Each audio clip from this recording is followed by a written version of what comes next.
Hi, welcome to Sports Talk Weekly with Todd Howard. I'm Rick Roberts. We begin with Super Bowl XLIII. Congratulations to the Pittsburgh Steelers on their victory. What a great game. The Pittsburgh Steelers showed a lot of heart and were able to come out on top. We'll have a lot more for you next week on the Pittsburgh Steelers victory. In NBA news, Baron Davis, Ricky Davis, and Chris Kaman have allegedly been faking injuries for the past 2 weeks. That seems fitting since the Clippers have been faking being an NBA team for the last 2 decades. Lakers forward Trevor Ariza remains slightly impaired from a concussion he sustained against the Bobcats. In other words, now he's just like every other player in the NBA. Jason Kidd said he'd like to continue playing basketball until he's 40. Wow, based on the way he's been playing lately, I assumed he was already like 45. Yankees pitcher Joba Chamberlain recently told reporters that Fenway Park smells like 70-year-old pine sol. Those are strong words coming from a man who smells like a mixture of beer and Boba Fett's balls. Jose Conseco and Danny Bonaducci fought to a draw in their highly hyped 3-round boxing match. The result was a disappointment to many viewers who had hoped they'd fight to the death. Shaquille O'Neal says he's feeling better than ever because of his new regime of ballet-like exercises. Unfortunately, the same can't be said of the poor guy in charge of lifting him off the ground. Stephon Marbury received some good news and some bad news this week. The good news is he's been asked to join the Boston Celtics. The bad news is they want him to work as a bathroom attendant. I don't get that whole bathroom attendant situation. Why do I have to pay $1 every time I take a pee? Yeah, and if you let off a little steam, maybe let a machine gunner rip, or a juicy one where you get more than you bargained for and you have to go from the urinal to the stall for a cleanup on aisle 2, he's watching. The agent of Mickey Rourke has denied claims that he plans to fight WWE superstar Chris Jericho. You know wrestling is in rough shape when even Mickey Rourke has better things to do. The Memphis Grizzlies have tabbed Lionel Hollins as their next head coach. Apparently that's what happens when you pick the shortest straw. Portland center Greg Oden recently turned 21. We're still waiting to confirm whether that's in years or decades. Injured Knicks center Eddie Curry is expected to go on a leave of absence.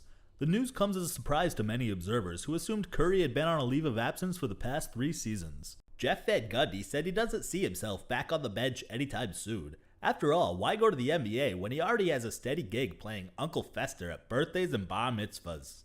Curlin has been named U.S. Thoroughbred Racing's Horse of the Year for the 2nd year in a row.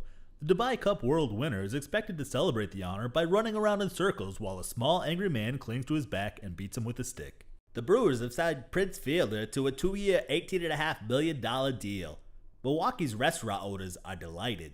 The New York Mets are reportedly not interested in signing Manny Ramirez. That's understandable since he only blows plays and not saves. Jeff Kent announced he's retiring from baseball. Outspoken rednecks everywhere are expected to be in mourning for the remainder of the week. Chargers running back LaDainian Tomlinson said he'd consider taking a pay cut to stay with the team. Apparently, having the sluttiest cheerleaders in the league really does pay dividends. NASCAR is planning on removing pit stops from its popular World Truck Series races. The change means that drivers will now have to wait until after the race is over to resume making out with their cousins. British tabloids are reporting that Anna Kournikova is pregnant. When you spend that much time with fuzzy balls in your skirt, something's bound to happen.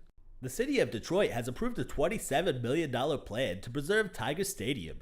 It's nice to hear that the Detroit Lions aren't the only useless relics the city is willing to support. Dennis Rodman has signed on to join a cast of little people in a new basketball movie called The Minis.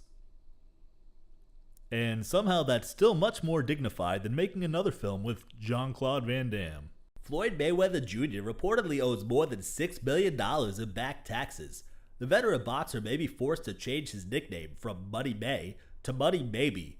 NBA owners have reversed a long-time ban on serving hard liquor during live games. That's certainly one way of making the Clippers more watchable. This just in, ladies and gentlemen, John Daly has just bought season tickets for the Memphis Grizzlies. And now it's time for What the F. What the F is with having a 2-week break before the Super Bowl? Let's get on with it already. People are dropping like flies. The media tried extremely hard to maintain interest, filling the airways with contrived hype by having random guests that consist of mediocre ex-athletes peddling some crappy product and C-list celebrities trying to extend their 15 minutes.